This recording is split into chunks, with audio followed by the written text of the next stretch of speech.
Welcome to the Midas Touches. I'm your host Chris Juicer, and this is Charlie Bradford.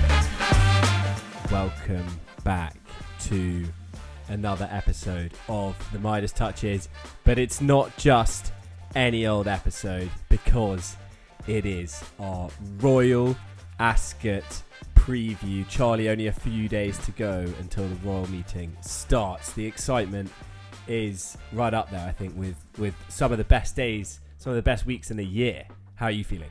Yeah, excitement's through the roof at the moment. Only a couple of days now till Royal Ascot kicks off. I am, especially excited. I think obviously it just has such a wide variety of racing. There's a lot to look forward to for every flat racing fan. I think you've got a bit of everything. You've got the long distance races with obviously the Gold Cup. You've got the sprints, the Commonwealth Cup, the Queen Elizabeth II Jubilee. And then obviously you've got the great 2-year-old racing as well, and seeing sort of that generation start to come through and looking at some of those horses and thinking, what could they go on to next season maybe, and have we got a potential Guineas winner here, etc., which obviously we more than likely do. But it's very exciting. Quality racing throughout. I think I'm most excited about the Tuesday actually, so that's even better. Get that out of the way first. All in all, it's going to be a brilliant week. Only just gutted we can't be there, but we have other engagements obviously. Yeah, it's going to be a absolute cracker. It always is. The racing at Royal Ascot is second to none. I love the fact that you get horses coming from all over the world as well. We've got a lot of Aussies coming for the sprints this year, a couple from Hong Kong. Obviously Wes Ward brings his string over. Yeah, potentially a couple of Frenchies in there as well. So it really is going to be an amazing week. It all kicks off on day one, the Tuesday. Let's talk quickly about the ground. It's been very dry over the last 2 weeks in England, but we've had some rain overnight. There's some forecasts potentially for some thunderstorms as well over the next couple of days. What do you think that's going to mean for the track at Ascot? Do you think it's going to get in there? Yeah, well, I'm not entirely sure. I think there's supposedly meant to be some rain, or quite heavy rain, in fact, on Tuesday morning. So that could mean racing conditions change on the morning of the first day. It's still currently good to firm ground. Yeah, good to firm in places, I think. Yeah, so we're likely to get good ground, I imagine. It's one to factor in. Probably just going to get good, honest racing ground. You've got to hope that the clerk of the course has got the watering right. If there are thunderstorms, at some point, and there's a sort of deluge, then that could be difficult. Well, I mean, as everyone knows, it's a thankless job because Sod's law dictates that he'll not water expecting thunderstorms, and then there'll be no rain, and it'll be rattling quick ground come Wednesday, Thursday. So it'll be tricky either way, but one to keep an eye out. Look out for those horses that if indeed we do get faster ground, like that fast ground or otherwise. So one to keep an eye on.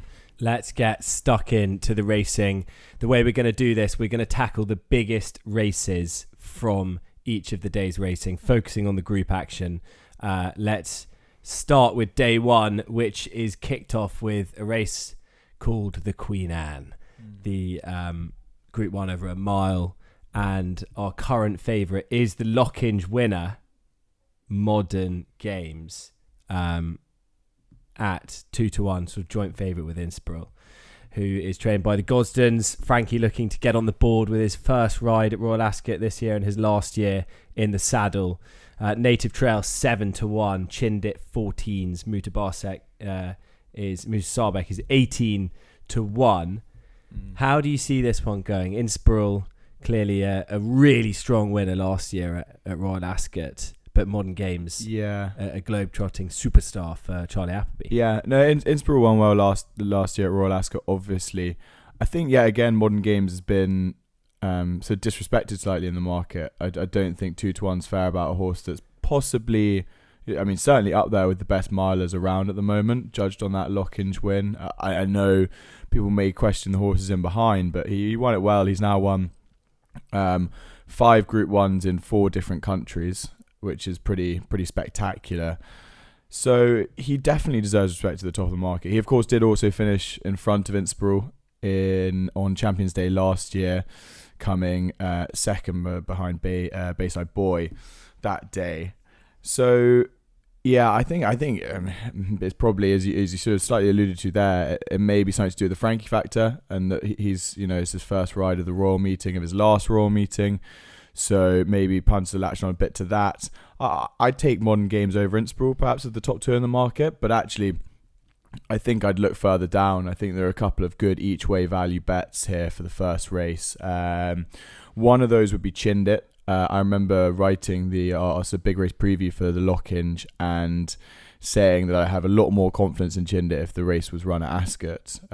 He's got a fantastic record at Ascot, 3 wins out of 5 runs. So, returning here to that track, I'd have quite a lot of confidence in him to run another big race, because of course, he ran a massive race in the Lockhinge itself, nearly taking a bite out of Will Buick on his way past. And then the other one, who I actually put up for the Lockhinge as well, alongside Modern Games, was Berkshire Shadow. I think Berkshire Shadow is, he's actually a previous Royal Ascot winner. He won the Coventry back in 2021, I think it was. So they're actually big odds at the time. And yeah, he is another one who probably quite likes at Ascot too. So those 2 for you against the ones at the top. Yeah, a couple of darts a bit further down. 14-1 and 33-1, the pair. So you've abandoned Native Trail. I know, that's right. It sounds a bit savage. He's still an interesting runner, don't get me wrong, and you may mention him. I know I said he was one to look out for at the start of the season. I don't think you should take too much away from his Newmarket run. Mutasabek's just a way better horse at Newmarket. Native Trail is returning after a long time, and his form still looks really good. So I definitely think he has a chance, but I just want to take a couple of chances on 2 decent each-way prices who both love this course, and a mile will suit them down to the ground as well. Yeah, I think a mile will. I like Chindit. I think Cash probably, though, I'd have, just because of nice staying on second behind Chindit 2 starts ago, and then wasn't quite suited by the extended trip when behind Hookham and Desert Crown at Sandown, and I think was really, really well supported that day as well. So I do think they think a lot of him. But I'm still with Native Trail here. I think we spoke about him a lot on the flat season preview, and I thought that the reappearance run was encouraging enough. So yeah, Native Trail has always been one I've thought is a top class horse. Was run over the wrong trip towards the end of last year. They went too far. They know they're back at the mile. Charlie Appleby's said in the lead up to Royal Ascot that he doesn't think Native Trail will be far behind Modern Games at all, which I think is a sign that he could be a bit of value. James Doyle, I think, is riding just as good, if not better, than William Buick at the moment. And Charlie Appleby has hit form. He's now at 35%. It's one definitely a point to note, because obviously Appleby have a lot of runners throughout the week. He's back on form, so definitely one to take away. I think, just going back to my selections, Berkshire Shadow, both at the prices and the fact that he's drawn low, would be my marginal preference, just if anyone wanted me to get off the fence. Cool. I'm glad to hear it. Let's move on to the 305 on the Tuesday, the Coventry Stakes. River Tiber, really well supported favourite here at 7-4 for Aidan O'Brien. Asadna, who was an unbelievably impressive 2-year-old debutant for George Bowie. I think it was one of the highest rated 2-year-old debut performances ever recorded. Not too sure what you think of that one, but River Tiber, really well supported favourite here.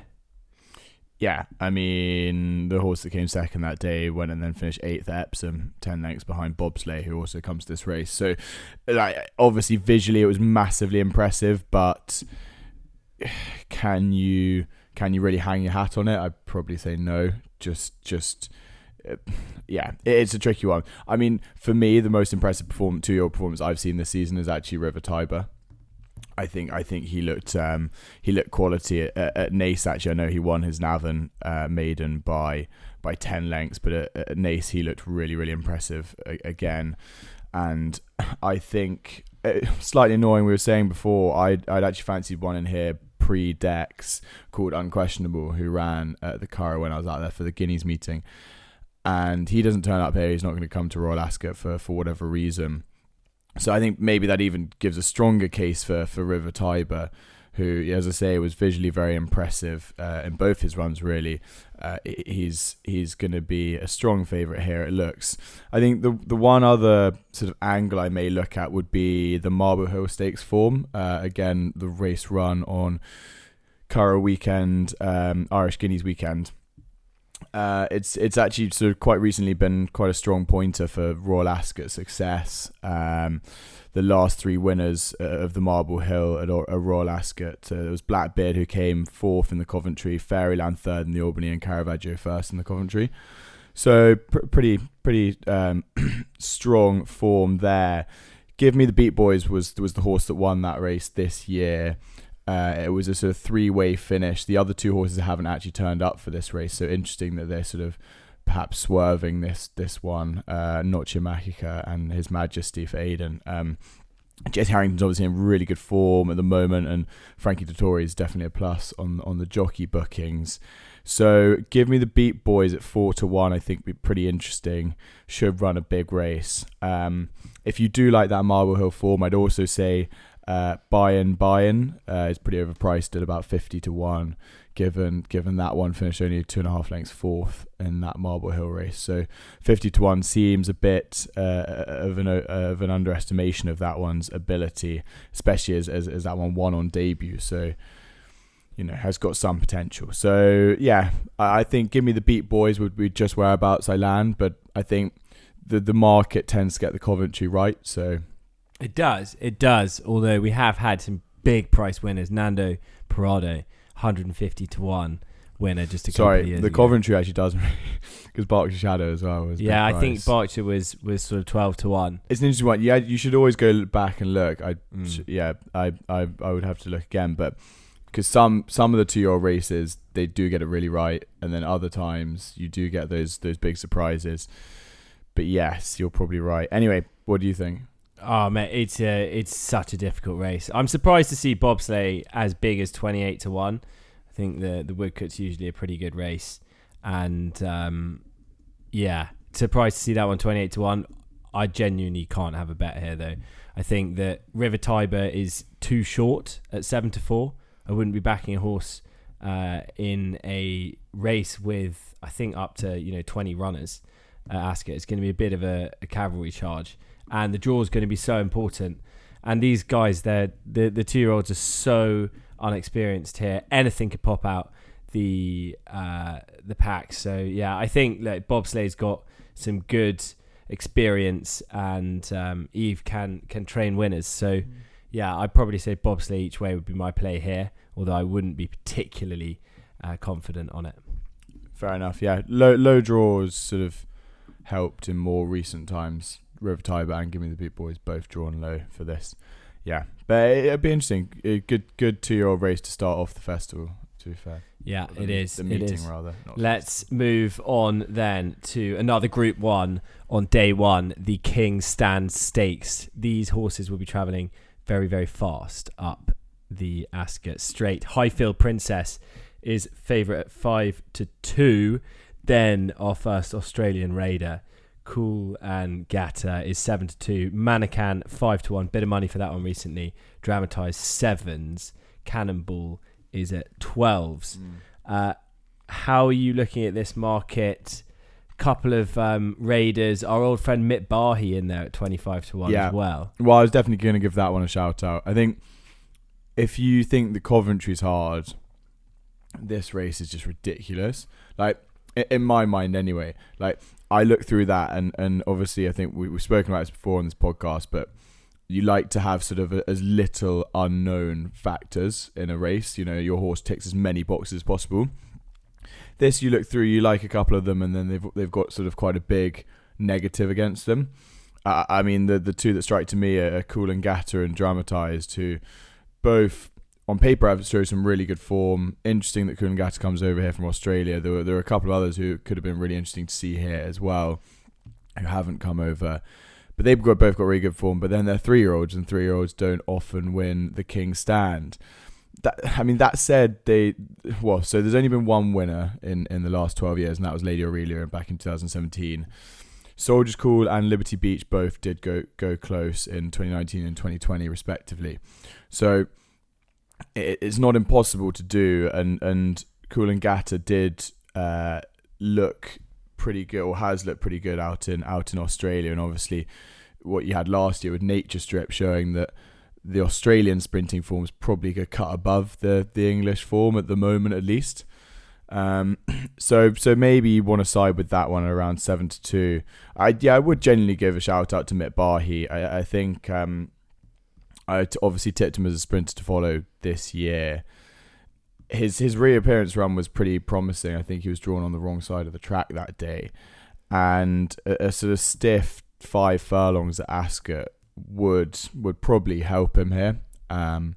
He's still one that I'd be relatively keen on. He's obviously at bigger prices. Real shame that Azure Blue doesn't come here. Don't know why that is. I don't know if you know, but No. yeah, that is a shame. And also Highfield Princess is quality, but I probably wouldn't have a necessarily, his favourite. Yeah, Favourites don't have very I good mean, record in this race. to be fair, there is one stat which is quite interesting, which is that 11 out of the last 12 of these runners have been rated over, I think it was 115 or 113. 113, I think it is. And there's basically, I mean, look, the Australian ones are quite hard to rate, and they don't have official ratings. But Highfield Princess is the only one rated higher than 113, rated 119. And like she's been high class. She's been the best. She's been the best 5 furlong sprinter around. Some big wins at York, and I think the reappearance one was pretty positive. Yeah, I definitely agree.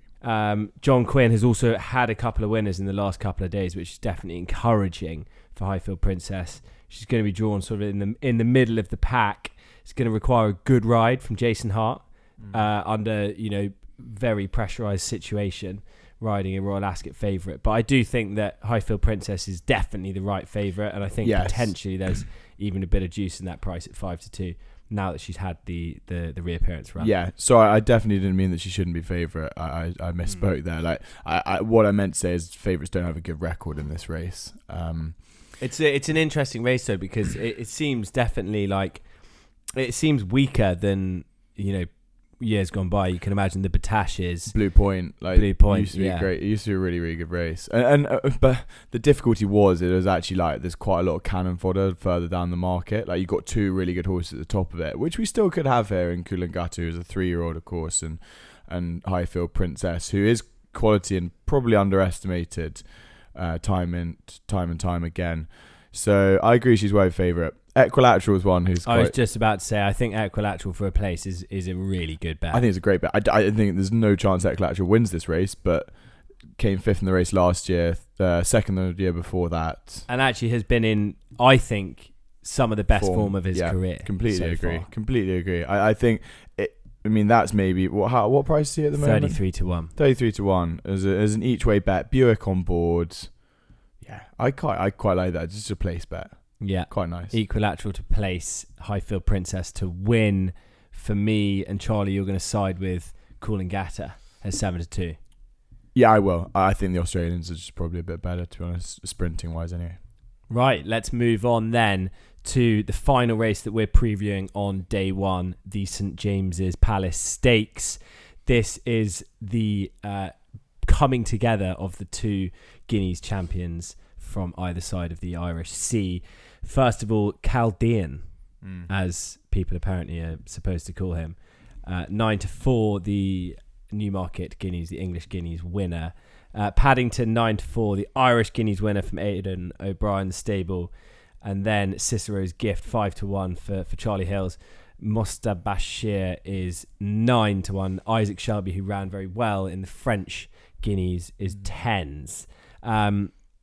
What a race this is. We're really seeing, some of the best 1 mile horses over the from the 3-year-old generation coming. Yeah, exactly. I mean, it's an interesting one. Yeah, you've got as you say the English Guineas versus the Irish Guineas.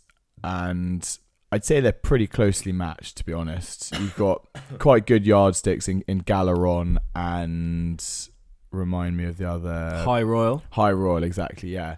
Those two finished relatively close in behind both Paddington and Chaldean, however you want to call it.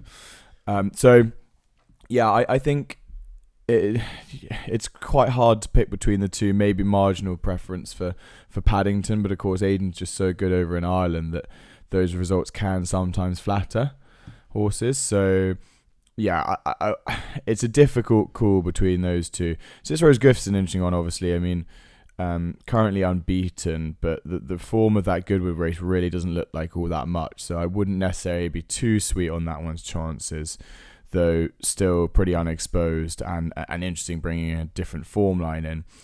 The other one who does that as well is Mustapshire for John and Thady Gosden. I thought this one was definitely more interesting. That York win, the 5-length win at York the other day, was pretty impressive, and the form looks good. It's annoyingly sort of got a bit worse in the last couple of days because both Master Chartwell, who came 5th, and Cathab, who came 3rd, have got beat since, and quite comprehensively beat as well. But the 2nd and the 4th have won from that York race, so there is some substance to it. And the thing that sort of drew me here was the parallels with this horse and Palace Pier for John Gosden, who won this race back in 2020 maybe.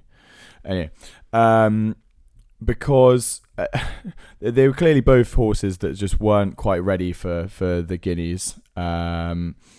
And I mean, Mustapshire did have a go in the Craven where he was 5th, but clearly just not quite ready at that point in time. And then, like Palace Pier, sort of went to a sort of lesser event and came into this a bit under the radar. I remember Palace Pier was about 5-1, and I was quite keen on his chances at the time.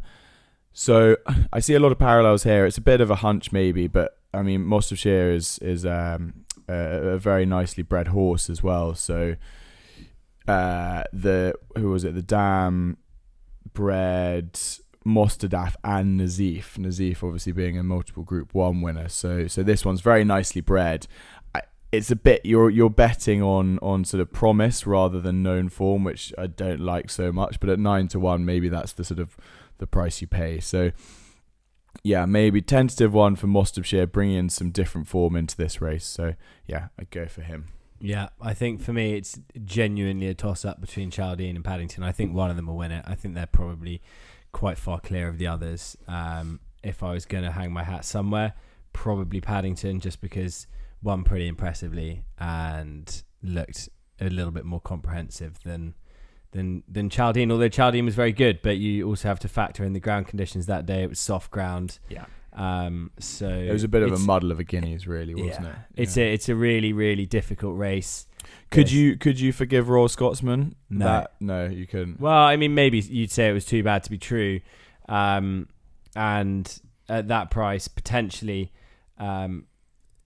it's you're having to do another August Rodin though, and really kind of forgive him. And I'm not sure he's necessarily the same class. I was going to say, with all respect to Paul Nonny Cole, I think Aiden is a genius at doing those exact kind of things. Although you could see Jamie Spencer just come there swinging. Yeah. I mean, he's very good at riding Ascot, so yeah, it is interesting. But anyway, difficult race. I think we can both agree. Yeah, that is day 1 covered. Your nap, please, though, for the first day. I'm gonna nap on day 1. I think it would be something like Berkshire Shadow to finish in the top 3. Yeah. Berkshire Shadow's place. Yeah. I'll go equilateral to place. You'll probably be able to back it sort of 5 places on the exchange, maybe get about 4-1 on that or something. So yeah, equilateral top 5 would be my nap on day 1. Let's move on to the second day of the Royal Ascot meeting, which starts with the Queen Mary Stakes. This will be a Group 2 for fillies over the 5 furlong trip. Jane Chapel Hyam currently has the favourite, Born to Rock, at 9-2. Beautiful Diamond 5-1. Crimson Advocate is 10s. Got to Love a Grey 10s as well. And Matrika is the O'Brien one, also at 10-1. Why is everyone 10-1? It's a very, very open race, this, Charlie. A difficult one again. The 2-year-olds coming up the Ascot Straight. Who's your hat on here? There is one I quite like, to be fair, in this field. It's just a question mark over whether she goes to this race or whether she goes to the Albany.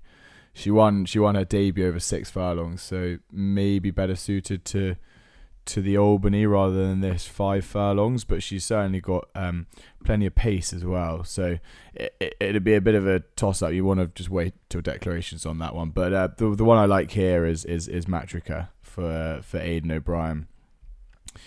Interestingly, he's actually never won the Queen Mary before, so this would be a first for him. But I thought this one looked smart on debut at the Curragh, again on that Irish Guineas weekend. I think there will be a few horses coming out of that weekend who will go on and win at Royal Ascot. Obviously, we'll talk about Luxembourg later, but there's a few on that card that I think it should win at Royal Ascot. I think just basically this horse is bred to win at Royal Ascot. Like it's a really interesting pedigree where the horse is by No Nay Never, who was obviously himself a Royal Ascot winner, and in recent times has bred winners including Meditating Little Big Bear both last year, and then Arizona and Alcohol Free as well. So has a relatively good record for a young sire. And then also on the dam side, that one has bred a Royal Ascot winner in the Wow Signal, who won the Coventry back in 2014. So there's just a lot of quality in the family. There's a lot to be said about the breeding, and that along with the sort of visuals of the debut makes me quite excited about this horse. I think this one would definitely be one that I was pretty keen on. I'm surprised to see her not see her closer to the head of the market, really. I think she's very good, and people tend to get quite excited about these Aidan O'Brien fillies. I remember More Beautiful went off about evens for this race, and to be fair, did get beaten, but they can get quite excited for these ones. So yeah, Matrika for me, 10-1. I really like the look of her, but yeah, that word of warning that it's either going to be the Queen Mary or it will be the Albany. If in terms, I think she could win over either. To be honest, I think she looks quick enough for 5 and 6. She's already won over, so yeah, be very interesting. But no, that's my view on the race. I don't know what you think about this one. I think Midnight Affair's got a good chance here for the Fahey team. Midnight Affair was second behind Soprano on debut, and Soprano, by all accounts, was meant to be George Bowie's best 2-year-old, so quite happy to follow that form line. Midnight Affair was well fancied when winning next time out at Beverley, won quite nicely, and I'm sure has plenty more in the tank here. I think experience will tell. Richard Fahey's had 4 winners in the last 14 days out of quite a few runners. He's only about the 10% mark. Usually I like it a bit more, closer to the 20% mark. But I think Midnight Affair out of all of these is potentially slightly overpriced here. Yeah, and actually just to add to that, I mean, this one will be going here for a start, and also that horse of George Bowie's, Soprano, is second favourite for the Albany at the moment, about 9-2. So they clearly still like that one. So yeah, Midnight Affair would definitely be interesting for me. I do agree, but no, Matrika, I think I'm quite sweet on actually. Oh, I love to hear that. Love to hear that. Let's move on to the 340, the Duke of Cambridge Stakes, Group 2, fillies and mares, 1 mile. Jumbly is favourite now with Joseph Patrick O'Brien. A big gamble this, 9-4. Laurel 3-1, who was not at her best in the lock-in, although potentially expected. Prosperous Voyage, who was successful at Epsom, is at 6-1. Grand Dame 14s on reappearance for the Gosdens. Really fascinating race, this. Some interesting contenders. Laurel back against her own sex and own Yeah, just her own sex. So and 4-year-olds, of course. Although there are a couple of old ones. So. Yeah. The ones at the top of the market are all 4. So I think it's an easier task for her. Yeah. And potentially she might come back. I think 3-1 looks a bit short though, for her potentially. Yeah, and you've got to forgive her that run at Newbury in the Lock-in. Obviously, she's still interesting. And John and Thady Gosden have won this race 2 out of the last 3 years as well. So they definitely like to win this one. I think she's still got a fantastic chance. I think she holds a lot of potential. I wouldn't necessarily put Jumbly as favourite for this race. I kind of don't understand why Jumbly is favourite for this race. I don't know, just because the money came or whatever. For me, I wouldn't have that horse at the top of the market. It'd be Laurel, Prosperous Voyage. Well, she was second in that race behind Just Beautiful, and it was a weird day that at the Curragh because they were all winning off the front end. Front running, yeah. But clearly, they've got her off. They've got her off the Charltons. They paid a lot of money for her, and I'm not saying that the Charltons are necessarily bad trainers, but they clearly thought that they could do something with the filly that the Charltons couldn't. So it's interesting to see her in at the top of the market. Yeah. So actually, I mean, I had a good look through the whole of this race, to be honest, and because I was struggling where to land really. And I basically decided I wouldn't be afraid to take on a big price here. I looked through the archives, and four winners of the last 12 have gone off double figure odds, including a 22-1 shot in 2021 and a 25-1 shot in 2015. Another trend that I had a look at was 3 of the last 12 winners came straight from the Dahlia Stakes at Newmarket. There's one in here at quite a big price who fits both those categories, and that is Random Harvest, who I know is a really big price at 33-1. But her form figures at Ascot are really good. She's finished second, first, and third at Ascot. A next second in the Kensington Palace at the Royal Meeting last year. So she's got form in this week and good form at the course as well. She also finished a close-up second behind Prosperous Voyage. Obviously only 6-1 for this race in a Group 3 at Epsom. That was the last time, I think.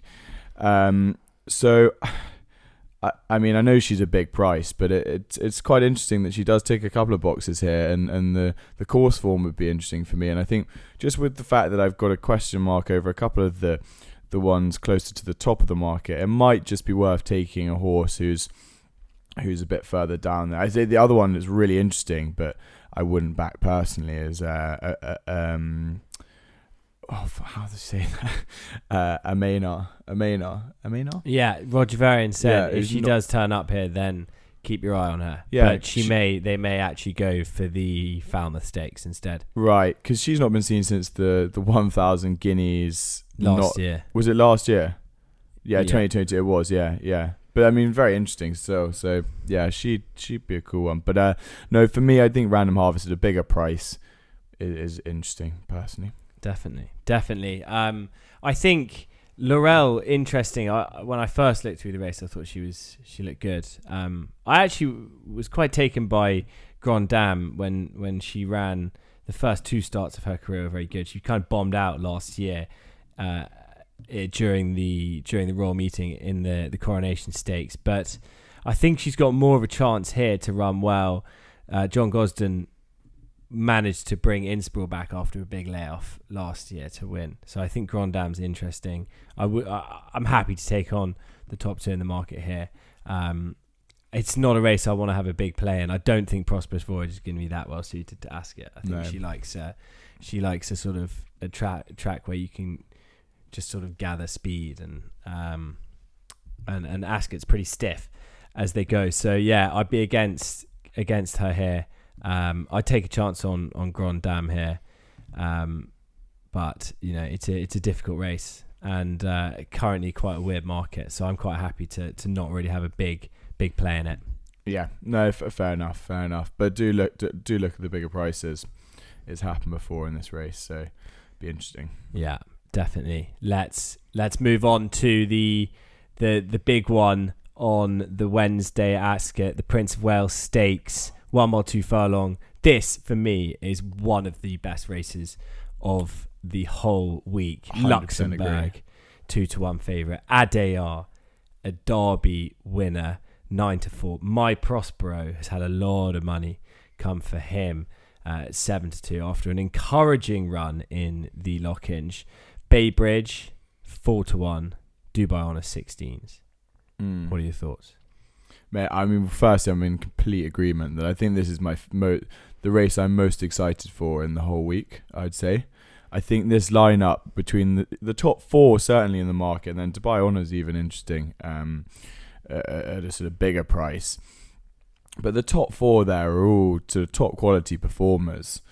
I think we've got a bit of agreement here on this race because, well, for me, I think the first thing I would say is that I would suggest that Baybridge should turn the form around with Luxembourg from that Curragh, from the Tattersalls Gold Cup at the Curragh the other weekend.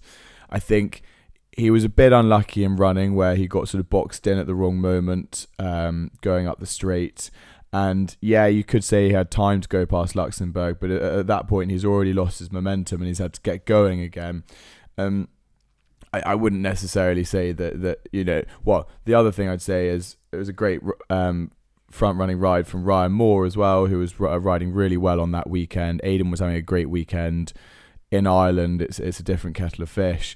But coming over here to a race that Michael Stout really loves as well. He had Crystal Ocean win this and Poet's Word. So those are 2 winners in the last 5 years. He definitely likes this race. I think at 4-1 Baybridge is certainly interesting. I mean, the other one that I do think is interesting is Adayar, to be honest. He's a King George VI winner in 2021, and I think that's the best piece of form that anyone's got in this field, personally. His win on return after a long layoff, I mean, obviously it was to be expected, but it's looking pretty good now. And Matt went and won a Group 1 next time out in France, and Regal Reality somehow managed to win a race again, a Group 3 next time. So, he actually won what looks like a fairly decent race in hindsight. Of course, he did get beaten by Baybridge last year on Champions Day, but I think at the prices, marginal preference for Baybridge, but I'm with you here. Yeah, I think Baybridge. I like that piece of form on Champions Day. Slightly worried about Sir Michael Stout's form at the moment.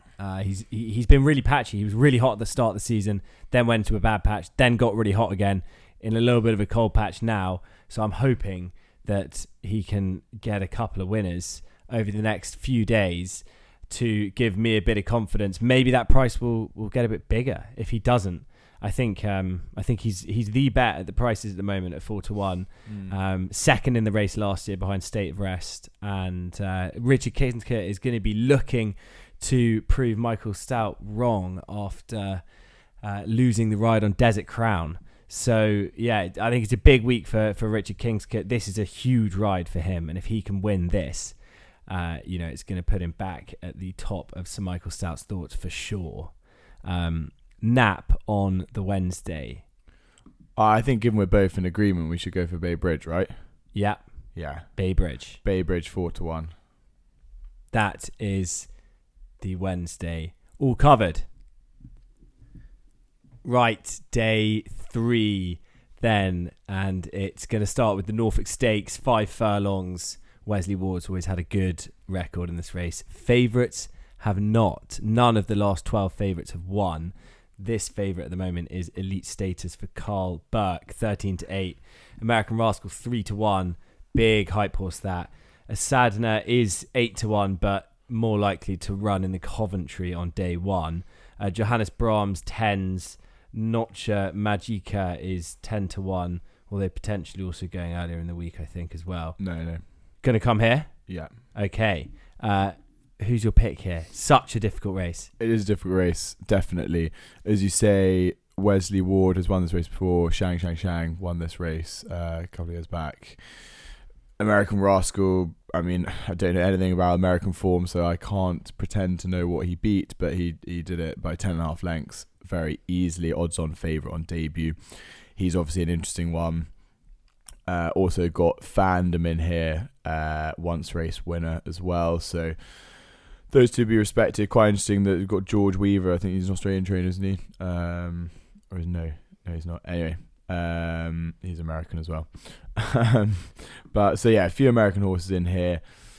I think Elite Status does look very good, and big talking horse Carbuck's obviously got a lot of good 2-year-olds this year, or sort of again actually. He seems to have a lot of just speedsters, so that one be interesting. But really like your sat on the favourites there. So yeah, I mean, if I like Give Me the Beat Boys on day one, I've got to look at Noche Magica and His Majesty here. I think marginal preference just based on that race at the Curragh. I would probably side with His Majesty. I thought was finishing that race off really nicely, sort of getting to grips there. I'd actually tipped him on the day, so was a bit disappointed. But I think at 16-1 here is probably quite an interesting runner. Not a massive preference, to be honest. I think Elite Status does look really good, but would be worried about your stats. So yeah, His Majesty, a tentative one at 16-1. Hopefully Give Me the Beat Boys sort of backs that form up earlier in the week, and maybe we can get a bit more excited about this one. But yeah, only tentative for me. What about you? Yeah, it's a difficult race, this. I mean, I have heard a lot of good things about American Rascal doing some very good work, but Wesley Ward's also very bullish about his horses Literally the whole time. Every horse, yeah. I think like every single year he comes out with this is the best 2-year-old I've ever trained. It's so true. You got to take it with a pinch of salt. He's not really done that well in recent years. Yeah. So I think maybe people are starting to think that Wesley's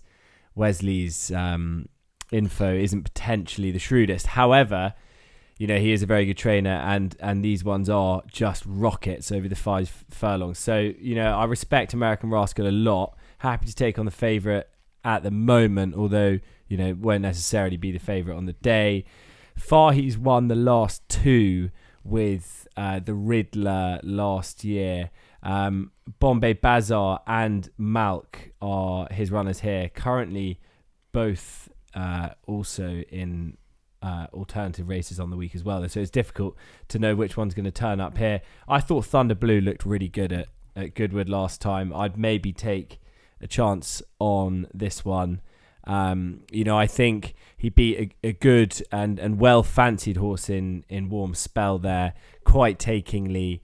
Dominic French Davies has had a nice start to the season and is going to be a trainer that people will probably underestimate at Ascot.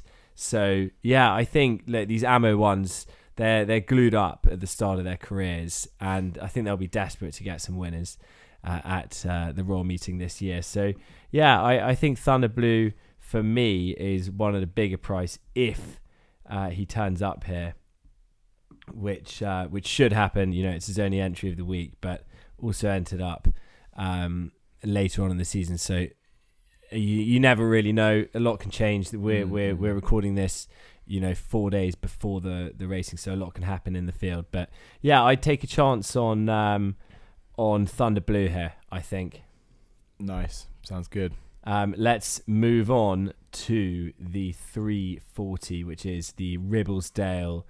Al Asifa is a favourite who's recently been supplemented for the race after a quite taking victory at Goodwood when was really well fancied, very impressive winner. Infinite Cosmos, second favourite, was really, really good at Newmarket, well fancied in the Musadora, but beaten by the Oaks winner, Soul Sister. Blue Stocking was beaten by Warm Heart. Blue Stocking was very, very well fancied. Yeah. I think they say that Blue Stocking is one of the Twitter hype horses. So, you know, interesting to see her in here. How do you see it? I mean, Alasifa is pretty taking that supplement. Yeah, supplementation. No, definitely taking, absolutely, and comes in here a strong favourite now. I was actually speaking to the George family the other day, who own Village Voice, who goes here, and I think, you know, they were quietly confident on the chance of this one. Obviously, Jesse Harrington, we said, is in great form at the moment. This one beat Jackie O over in Ireland, who didn't actually end up running too badly in the Irish Guineas herself. So that one was of interest, but they did caveat by saying, you know, they're a bit disappointed to see this one come in. Obviously, having heard so many good things about this favourite here. It's difficult. The Infinite Cosmos form behind Soul Sister, it is potentially interesting. It's not a race I'd really be getting too involved in. Actually, of course, you've got to remember, Jessie Harrington won this race last year, didn't she? She did indeed. Yeah, with that horse I tipped. I can't remember what it was called now. We do know. Anyway, sorry, that's the bye-bye. But yeah, so she goes with Magical Lagoon. Magical Lagoon, thank you. Yeah, for the New Yorkers family. So yeah, Village Voice at 20-1 is quite a big price, I'd say, for a trainer who won this last year and is in red hot form at the moment. So yeah, but no, got a lot of respect for this favourite coming in here. Could be maybe the favourite to be on side with of the week. Yeah, I think so. John Gosden's had a stranglehold over this race. Him and Thady won it 2 years ago with Loving Dream. They won it with Frankly Darling, Starcatcher, and Coronet. So they've won something like 3 out of the last 5 years. So I think when John Gosden supplements one for the race, you probably got to stand up and take notice. Whether I'm advising a strong bet at 4-5, maybe not, because I think there could be some more money on Infinite Cosmos on the day.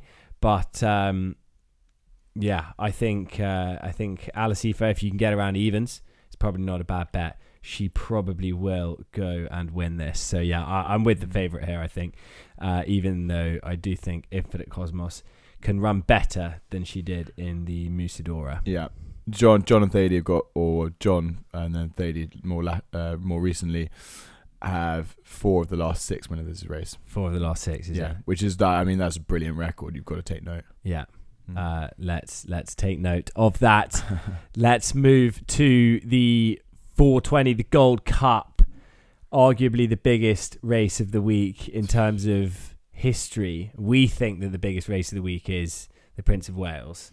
Well, no, it's just the one we're most interested in, or yeah. But this doesn't get me excited, I can't lie, and that's maybe a bad thing. This race does not get me that excited. Yeah.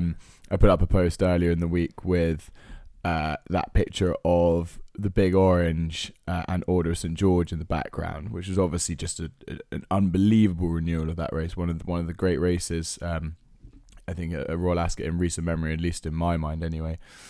But this, for me, doesn't quite do it as much. But no, go through the market and then we can have a little chat. Yeah, well, Coltrane is in here 3-1 currently. Eldarov, who's a big talking horse, massive improver, won the Ledger last year. Emily Dickinson is another top O'Brien stayer, although clearly Kyprios is not involved. Yeah, that's the big miss from this race, and that is potentially what's making it slightly less exciting. Courage Mon Ami is unbeaten, unexposed for the Gosden team, but big step up here in class. Subjectivist, who is an unbelievably impressive winner of this race back in, I think, 21, comes back after a career-ending injury. It's actually quite weird. Like, it seems like Hookham as well had a career-ending injury, yet they're both back on the race course. Yeah, and we'll both be running this week, likely. Yeah. And have chances, I think. Exactly, yeah. Yibir Broom, who was successful last year in the Hardwick Stakes, another 2 notable mentions. Who is your fancy here? I mean, to be fair, Coltrane is definitely a worthy favourite for this, given the strong Ascot form. It'll be his first try in this race. He won that long distance handicap last year at the Royal meeting. So he is a worthy favourite. As you say, Kyprios is the big miss from this race. I think there are a couple of interesting ones stepping up in distance, and both have form out in Maidan over the winter. One is, you mentioned both of them, I think, actually. One is Broom, who, to be fair, is very hard to get right and difficult to catch on a good day. But he does have a decent record at Ascot. Obviously, he won the Hardwick last year, and then he was second the year before as well at Royal Ascot. So he's got a decent record at the Royal meeting. Proved he could stay over further distances when he won at 2 miles in Maidan. So that could be interesting. He also looks to have a better record earlier in the season as well, as what I noticed. So he shows a bit more consistency earlier on in the season. Past July, I think you can write him off. But the other interesting one is, or in my mind anyway, stepping up in trip is Yabir, who is arguably the quality horse in this race. I think he's a very good horse. Again, a bit of a quirky one, quite difficult to get right. This distance is obviously a complete unknown for him. He did win over 1 mile 5 furlongs as a 3-year-old, and there's actually quite a lot of stamina on the dam side. She was a winner over 2 miles herself and has bred a jumps winner over 3 miles. So there's some evidence to suggest that she or that he rather might be able to stay this trip. I mean, it's a big might, but at sort of 10-1. For a horse of that quality, it is possibly quite interesting. It's quite a tricky race, just given you don't have the star quality in there of Kyprios, but maybe a couple of darts with Broome and Yabir as two sort of very good horses, who have that question mark over the distance. But no, what's your view? Well, I mean, I find it difficult to look outside Coltrane, really, as one who we know will go at the distance, having won the Ascot Stakes last year over the course and distance. Second behind Trushan last year on Champions Day. I think Coltrane's great. Oisin Murphy's one of the best jockeys around. He's going to know how to win this race. And there's question marks around a lot of these in the field. And I think at 3-1, you're still getting a good price. You know that you're going to get a run on the day, and I don't think it's the best Gold Cup we've seen. If Subjectivist can get back to form, we could win nicely. But 100%. And given that he won this race so easily back in 2021 as well, against a proper field, against a good field. If he comes back to anything near the best, and there was encouragement at that run out in Maidan, or at least the second run out in Maidan, so. He's not without hope, but you're taking a chance. But like I said, I've taken a chance on two horses that may not even stay the distance. So. A nice boost for the form as well with Siskany going in over at Belmont Park very recently for Charlie Appleby. So good boost for both Broome and Subjectivist there. It would be great to see. I think Coltrane is the risk-free option in the field. It's so true, and actually, ironically, that's the one that just ticks the most boxes as well. So Coltrane's probably a solid bet. I think of the two outsiders I mentioned, I'd maybe just side with Yabir, but again, you're taking a punt on getting those extra 4 furlongs. So one. You are indeed. Let's move on to the last race that we're going to be covering on day 3, the Hampton Court at 5:35. Drumroll favourite 9-2. Torito 5s. Epictetus is 11-2. Exoplanet 6s. 2 horses for George Strawbridge in here. Torito has looked good, but not world beating. Epictetus was potentially very good last season, but hasn't quite reached his heights. How did you look at this race? I didn't look at this race, actually. I've forgotten we were looking at it. So unless you have anything to say, no, I'm not arguing. I've not looked at it. Yeah, I do think that Exoplanet is really is a proper horse here. I'm also keen on Bertinelli during the week as well, who runs in the George V handicap, I think it is. I think Exoplanet did very well, came from last to very nearly first, was finishing best. The Racing Post comment's quite funny. Jockey said Colt jumped over a piece of litter 2.5 furlongs out. Don't know what that piece of litter was, but clearly, I think it was, who was it, Jack Mitchell on the day, trying to make excuses for why I didn't get there. Whoever's meant to be picking litter on the course at Newbury clearly needs to do their job slightly better. But Exoplanet, I think, will be suited by the stiff finish here, and against the top three in the market, who I don't think are that good. I liked Torito at the start of the season, but actually, was meant to come up against Exoplanet, but Exoplanet was withdrawn. So, yeah, I think Exoplanet's going to give a really nice run here. And I'd be pretty sweet, actually. Nice. Love to hear it, Tress. That ties up day 4. Your nap, please. Day 3. Day 3. Day 3. My nap.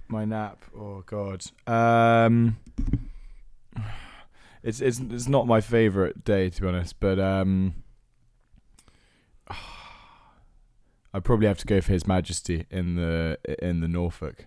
Just got punchy, but yeah, my nap will be Al Asifa in the Ribblesdale. If you can get around evens, I don't think Al Asifa will get beat. Come on, the jolly. Let's move on now to day 4. Friday is the day, and the Albany is the first race. Carla's Way, currently favourite for the Crisfords. Soprano, second favourite, George Bowie. Jabara, who won a big, important race at Newmarket on debut, 5-1. Beautiful Diamond, 7s. Really interesting race this. Interesting betting heat. Have you got a good angle? Not. I mean, well, there's one I've picked out in here, and it sort of goes back to Carl Burke having what I think is a really good string of 2-year-olds. He's got a horse in here at about 16-1 called Dawn Charger, who I think's probably looked quite good actually chasing home his own horses. So he chased home a horse on debut of Carl Burke's called World of Darcy, who then went on to finish second behind Elite Status, who we've obviously already spoken about as favourite for the Norfolk. That was in a listed race. So she's got some form behind some pretty decent performers.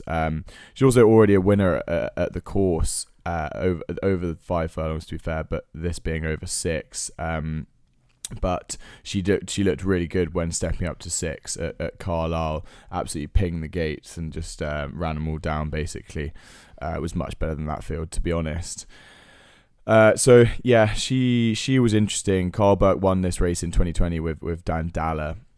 So I would be interested in that one. There was one negative trend that I noticed, was that no winner of this race in the last 12 years has had won more than 2 runs prior to winning this, which is quite interesting. This one's Dawn Charger has had 3 runs in her career so far, so raced quite a lot compared to most of these as well. Probably the most unexposed in the field, along with Sir Dorothy Lawrence. Actually, another one of Carl Burke's.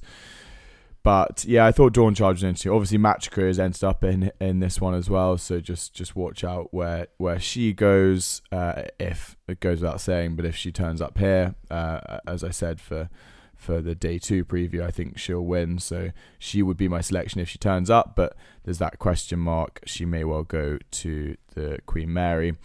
They've also got Ryan Moore already jocked up on Pearls and Rubies, so that looks like their first choice for this race, which would maybe suggest to me that Matchka probably goes to the Queen Mary, but we'll see. But yeah, Dawn Charger, perhaps a little stab at 16-1. Yeah, I think the top of the market is pretty interesting here.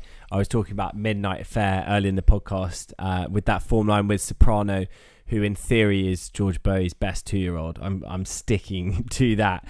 Soprano, I think, at 9-2 is a nice price, actually. Carla's Way could be very special, having beaten the Appleby horse Star of Mystery quite convincingly on debut, although Star of Mystery wasn't that well fancied. Star of Mystery then went and won at Haydock by 11 lengths next time out. So I think Carla's Way could be pretty smart, but George Bowie knows how to deal with 2-year-olds. Highclere have had a really nice time over the last couple of years in the big meetings, and with Bowie as well. With Bowie especially, and look, the draw's going to be The draw's going to be definitely important, and it's not something that we can actually predict. But so clearly, that's a bit of a lottery. But I think at 9-2 with Soprano, you've got a good filly and one that's in good hands. William Buick is clearly a top jockey, and I'll be on Soprano here. Nice, yeah. I mean, the 2-year-old races, they're always difficult, but this looks pretty open. There's a lot of exciting types. Even Beautiful Diamond is another one for Carl Burke. Won very well at Nottingham first time. Look potentially smart. So there's some quite exciting fillies in this one, actually. Yeah. Let's move on to the King Edward VII Stakes, where we have the Derby second place King of Steel. Huge money coming in for that one. Now 7-4 favourite for Roger Varian, after potentially being eyed up for some different targets, I think. But it looks like he's going to turn up here. Yeah, he was 6-1 for this race not long ago, and is now 6-4 or 7-4. So, clearly something's changed, and someone's decided that they're going for this race. Circle of Fire, second favourite 6s, Castleway 7s, Continuous 9s. Military Order is 10s at the moment, but without a jockey currently, and William Buick saddling Castleway. So, don't know if Military Order is definitely going to turn up, but I think if he does, I think the all-weather form's definitely going to help. We love that stat. I think it's often quite clear that all-weather horses perform well at Ascot because of the sand base that the turf is laid on there. And I would love to see Military Order turn up here. He clearly didn't get a good run at all at Epsom. Didn't like the track. Appleby's horses weren't in great form at the time. Yeah. So I think Military Order, if he does turn up here, would be good. But clearly King of Steel, that's a huge bet that they've come for. Yeah, big gamble. This one slightly reminds me of, and quite easy to draw the parallels, but Mojo Star, who of course came second in the Derby as well. That one only ended up winning a maiden beyond the Derby. Not saying King of Steel will do the same, and King of Steel has obviously already won one on debut at Nottingham as a 2-year-old. So not saying that they'll go down exactly the same route, but you can get overexcited with these ones who run a good race in the Derby. I mean, even Huyar Mal, the Derby has been a bit of a curse in recent times. So you don't want to get too excited, and certainly not be taking something like 6-4 on a horse like that, who's finished second in the Derby. Not in my mind, anyway. I completely agree with you. I think Military Order turning up here would be a good thing, because I like that one too. Willing to forgive the Derby run for exactly the reasons you mentioned, and then prior to that looked really quite good in that Lingfield Derby trial. So yeah, if he turns up, obviously Castleway is the mount of Will Buick. So interesting, but yeah, Military Order, if he goes, he's about 10-1 at the moment, but hold fire just before we find out about declarations. Yeah, I think proceed with caution until you have the full field with that one. Let's move on to the 4:20 on the Friday, the Commonwealth Cup, where we have one of the most exciting horses, I think, of the week. Definitely in terms of the podcast, at least. We've been very sweet on Little Big Bear ever since Will Hurd came on our flat season preview. I think Will predicted that Little Big Bear wouldn't stay in the Guineas and then would win the Commonwealth Cup. He's been dropped back to 6 furlongs and he absolutely bolted up. Yeah. And comes in here as a very worthy 13-8 favourite. Potentially could be even shorter than that.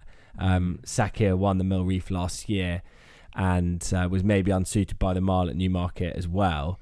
So you've got two horses kind of with a similar profile, but I mean, Little Big Bear has looked so good as a sprinter ever since last year. Do you think he just wins it? Well, I mean, look, we've already tipped him, so I'm not going to wax lyrical once more about the credentials of this horse. But we knew that the Guineas didn't suit him. Back to sprint distances, he'd be far better. He looks a very, very good horse, and I think he, has got a cracking chance in this race. Certainly. I think just if you are looking for an alternative angle, you've missed that sort of 5-1 that we recommended and would like something at a bit of a juicier price. I thought that Lazoo was interesting, just holding some really good juvenile form, beating both Meditate and Morge in the Cheveley Park last season on her final start. So she's interesting. She's another one who is stepping back down to 6 furlongs, having tried the mile, becoming a very common theme now. Actually, I think so. It was 2 of the last 4 winners had their previous run in the English Guineas before winning this race, the Commonwealth Cup. So it's becoming more and more common for horses just to try the mile and then go back to sprint distances. Quite understandably for sort of breeding purposes, etc. You might as well give it a go, right? The one caveat I'd have on Lazoo would be there's only 2 fillies who've won this race since 2015, so that may be a mark against her name. But I think at 10-1 she's got some great juvenile form. So I do like her, and obviously again we'll talk about it all the time. But Frankie's booked. He's going to have an emotional time at Royal Ascot, I'm sure. So this would be a very, very good winner for him. The other one where I think the market probably overreacted is Noble Style, who obviously got beat at Newbury by Shaquille, who's around 10-1 for this. I wouldn't say that is the sort of fairest reflection of Noble Style's talent. I think that Will Buick perhaps didn't give him the best ride that day. I mean, he gave him a very confident ride, but it was sort of quick going with a tailwind, and he just couldn't catch Shaquille because he was too far back. So yeah, he at 12-1, I think the market might have overreacted a bit to that one. But there is, of course, the big caveat that Buick's currently jocked up on Mischief Magic a lot further down the market. So that would suggest to me that Noble Style's probably not going to go here, and he may well go for something like the July Cup instead, I'd imagine. Yeah. And I think, although I am strong on Little Big Bear here, if you were looking for an outside bet, maybe should have been a ring. Is a hardened horse for Richard Hannon. One that I remember tipping up early on in the season in Newmarket in a handicap. I think finished 3rd or something. Yeah. Cold Case, another one I think will be seen to better effect back at Ascot, was 5th in that race at Haydock behind Little Big Bear. The ground would be the concern for me on Cold Case, I have to say. Softer surface. Yeah. But by this point, maybe we've had a bit of rain. So perhaps, hopefully Knox will be at Glastonbury. Yeah, indeed. We will. Fingers crossed Little Big Bear can get the job done here. He does look like a cut above the rest, the way that he won that race at Haydock, having been originally trained this season to go over the mile, I would have thought, being transferred back the 2 furlongs, and he won very nicely. So yeah, it's going to be great to see him again on the track. Very, very excited for that. 5 o'clock on the Friday is potentially one of the battles of the week. Tahira versus Morge, the rematch from the 1,000 guineas at Newmarket. Tahira is 4-5 favourite though, much shorter in the market than Morge at 10-3. Queen of You for the Gosdens is 7s. Meditate 15-2. Sounds of Heaven 12s. Go on then. Who wins the rematch? Is it Tahira? Is it Morge? It's a really difficult one actually, and I think just Tahira is probably the better horse, really, isn't she? Yeah. She's the better horse, and we know after the race, Dermot Weld said that Tahira was only 80% fit for the English 1,000 guineas. She then went and backed it up and won the Irish 1,000 guineas. It was sort of more workmanlike than really knock your eye out impressive, but she did it nonetheless. 10-3, I'd still possibly side with Morge just because of the price differential. I mean, Morge and Tahira both drew well clear of the rest, and what's not to say she can't do it again. She's certainly sort of a hardened individual. Ran a fair few times as a 2-year-old. Was obviously second in the Albany at Royal Ascot last year, so has some course form as well. So yeah, I mean, I think just at 10-3, you probably side with Morge, but sort of accepting that Tahira is probably the better horse of the two. I don't know if you'd agree with that opinion. Yeah, I probably would. I think it's really difficult, this race. listeners of the podcast will know that I backed Morge at a nice price for the 1,000 guineas. So I find it difficult going back in here. Very different track, this Ascot, stiff finish. I would prefer Tahira, but Tahira wasn't actually finishing that race at Newmarket that strongly, you know? They pulled well. But that's because she's probably not fit, and I think that's what you put it down to. Yeah. I would say, the one thing I would say is that Saeed bin Surur hasn't won this race for a while. If ever. I don't know. I haven't looked that far back. Jessie Harrington's had a great record in it recently. And hers, Saddle of Heaven, who won the Oaks Farm Filly Stakes or something at York. I'm just reading it now. Beating Queen for You, who's a little bit shorter than her in the market. Yeah. So I think, that one's potentially underestimated slightly here, given Jessie Harrington's record in the race. Meditate also one I found interesting. I don't think should be 15-2. I think she's closer to Tahira than the market suggests. I was literally going to bring that up because I thought I might be going crazy by thinking that Meditate actually could be a good bit of value at 15-2. She's been beaten by both Morge and Tahira in her career, but then of course she has beaten Morge as well. So she won very, very impressively last year at Royal Ascot. Yeah, exactly. She was the talking horse coming out of that in terms of the 2-year-old division anyway. So at 15-2, maybe she's now at a backable price, and of course she has some great juvenile form herself. She won out in America. She was obviously second in the Irish Guineas, behind Tahira, not too far behind. So like a length and a half. Yeah. So it's an interesting one. And the point about Saeed bin Surur is interesting, and I don't know, Aidan O'Brien is the best trainer around. So I do think when we look back at this race, I think potentially 15-2 will look like a big price for Meditate.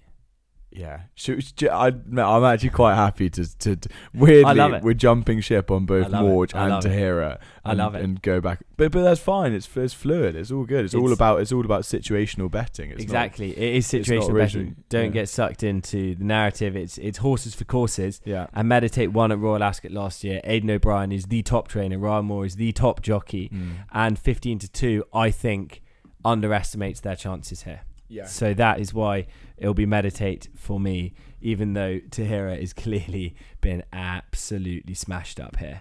That ties up day 4 at Royal Ascot. Your nap of the day. For me, it's got to be Little Big Bear. I think I'd be in agreement with that just because we were so sweet on him previously. So yeah, happy to go Little Big Bear as well.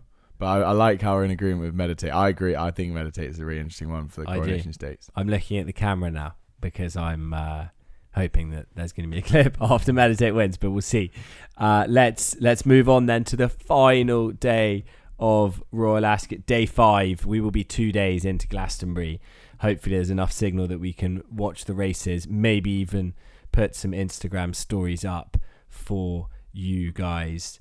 The Chesham Stakes is the first race on Saturday, but we can't currently look at these because the cards aren't out. We could look at the markets, but we're not going to.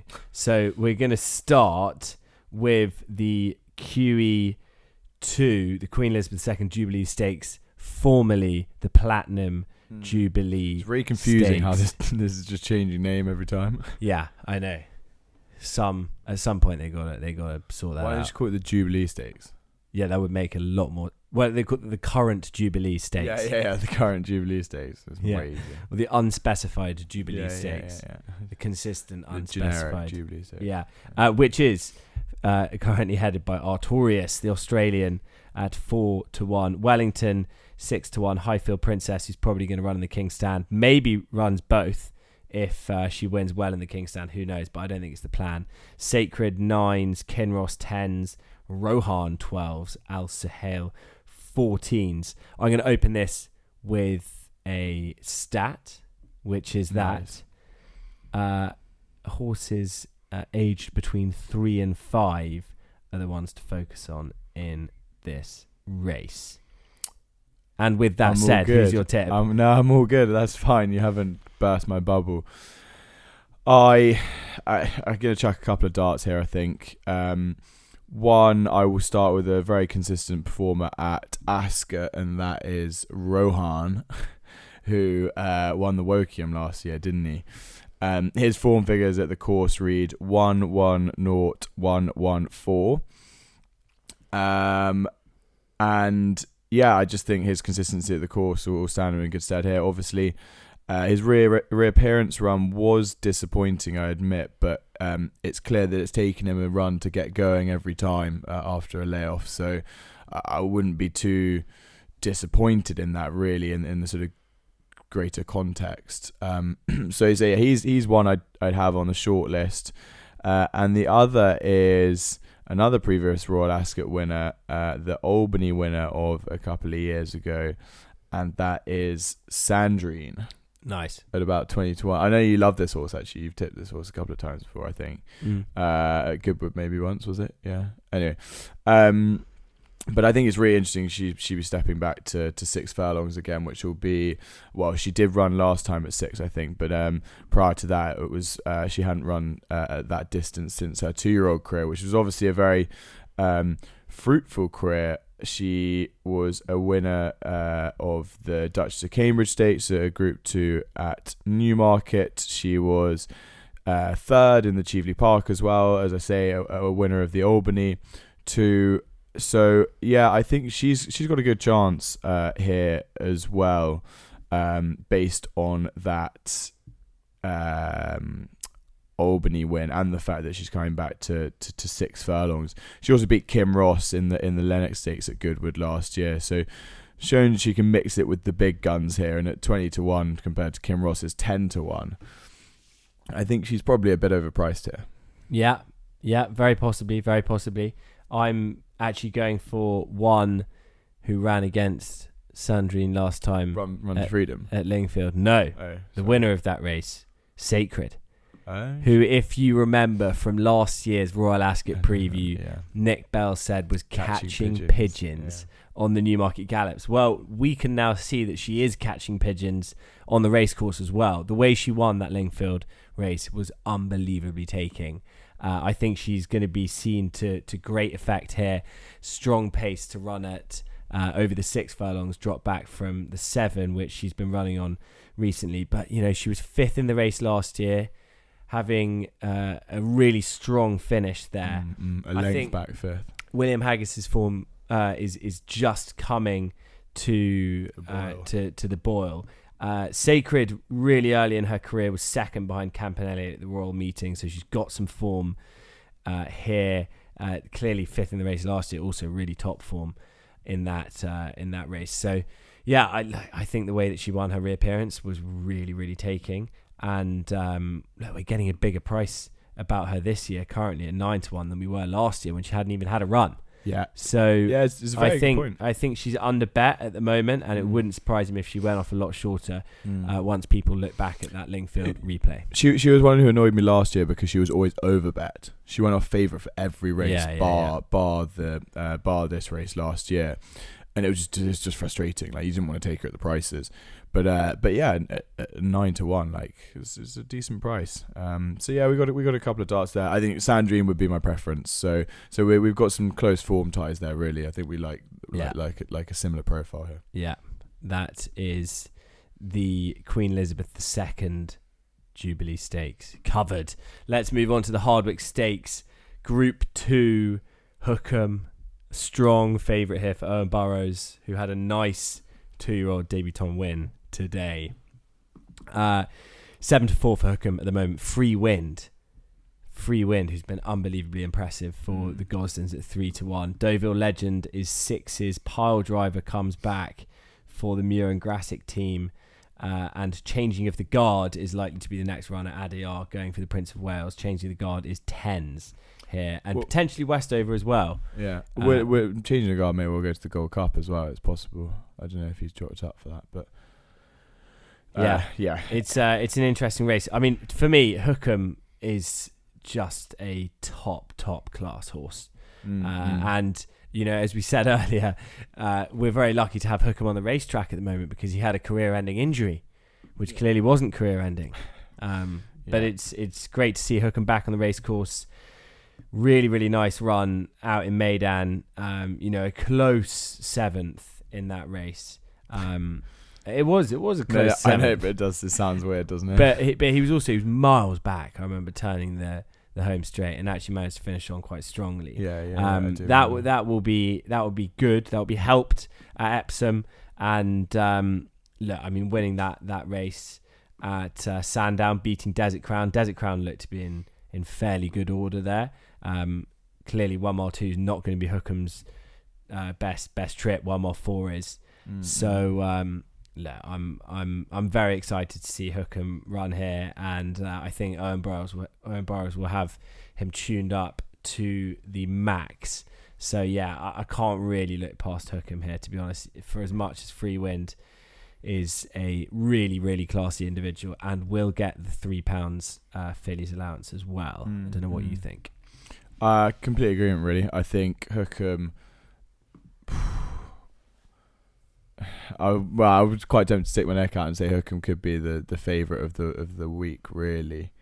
Little Big Bear, maybe, notwithstanding. But I think it's just a really, really nice Group 2, to be honest. I think in the top 4 in the market, you've got 4 really nice horses. I've always been a big fan of Free Wind, but I think just for me, the fact that Hookham is a course and distance winner at Ascot, really nice reappearance run this year, has got some very, very good form, both domestically and abroad.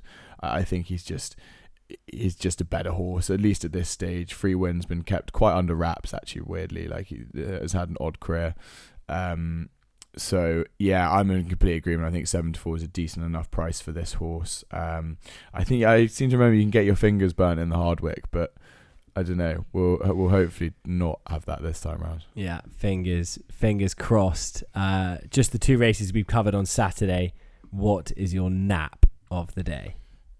Well, Hookham. Let's go Hookham. I'd really like him. Okay, I'm napping up Sacred. Really? In the Queen Elizabeth II. Why would you do Jubilee that? Stakes. But you love Hookham. Yeah, I love Hookham, but I think 9-1. Is that really how bullish you are on Sacred? I'm bullish on Sacred. Really bullish on Sacred. I just remember. Sorry, it was really last year. I was thinking like Hurricane Lane last year. Do you remember? Yeah. Let's forget about that. Nah, I genuinely didn't think that horse could lose. No, and he lost to Broome, of course. I know. Well, I've tipped up many times. That's that. Royal Ascot preview 2023 done. God, it's going to be an exciting week. We're going to have to get our bets placed before we head out on Wednesday evening or Thursday morning to the Glastonbury Festival, which will also be unbelievably good fun. We're both very excited for that. Great episode. Well done. Hopefully some big tips. What's your nap of the week? My nap of the week is Matrica, wherever she goes. Really? Either one. I think Queen Mary or Albany. Wow. I think she'll win. Is this sort of the same as Little Big Bear last year? Yeah, I think we're getting like 10-1. Yeah, incredible. Yeah. But Little Big Bear was only 3-1, I think, for the Norfolk. Wow. Was it Norfolk? Yeah. So I'm pretty sweet on her. I think my bet of the week, Al Asifa Hookham double. The Shadwell double. That's all from us. Have a great time if you're at Royal Ascot, if you're at Glastonbury, or if you're at any other type of festival. Yeah. We look forward to coming back for our next episode, reviewing, hopefully, what will have been a very successful week at Royal Ascot and Glastonbury. Thanks everyone for listening. Please do like, share and subscribe if you're enjoying the podcast. We'll see you next time. It's a goodbye from me, Tris. And it's a goodbye from me, Charlie. Goodbye. Bye, guys.